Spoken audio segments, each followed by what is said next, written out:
آپ کو کھانسی ہے، کالی کھانسی یعنی کہ خشک کھانسی، کھانس کے آپ کا برا حال ہو جاتا ہے۔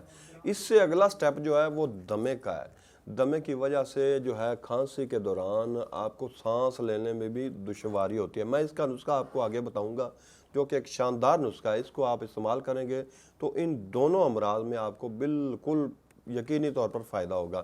دراصل جو کھانسی کا مریض ہوتا ہے نا، جو پرانا مریض ہوتا ہے، اس کا کھانس کے اس کے مکمل جسم میں درد رہنا شروع ہو جاتے ہیں۔ وہ ذاتی طور پر تو تنگ ہوتا ہی ہے کہ اس کے جسم میں بھی درد ہوتی ہے، سینے میں بھی درد رہتی ہے، حتیٰ کہ اس کے سر میں بھی درد رہنا شروع ہو جاتی ہے۔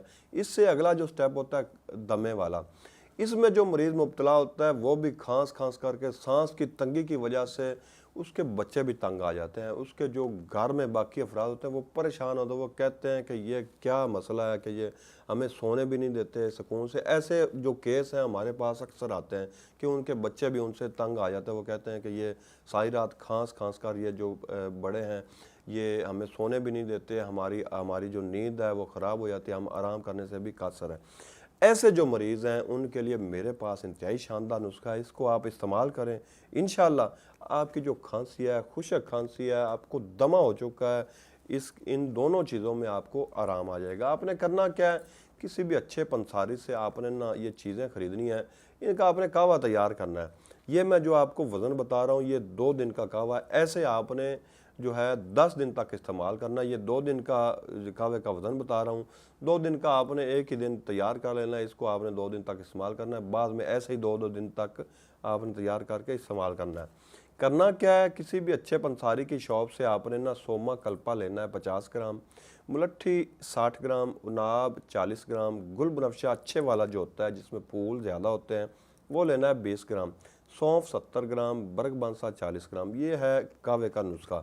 اس کو آپ نے جو ہے اس کا کہوہ تیار کر کے اس میں سے ایک کپ صبح دوپہر شام 3 ٹائم تک 2 دن تک استعمال کرنا ہے۔ انشاءاللہ اس کے استعمال سے پرانی کھانسی اور دمے کا علاج ممکن ہے۔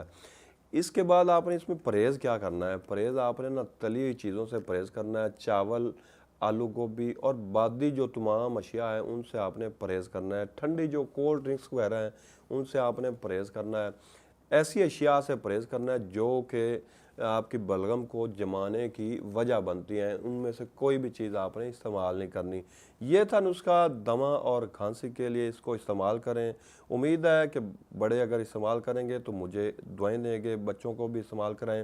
تو اس کے ساتھ حکیم محمد احمد کو اجازت دیجیے۔ اللہ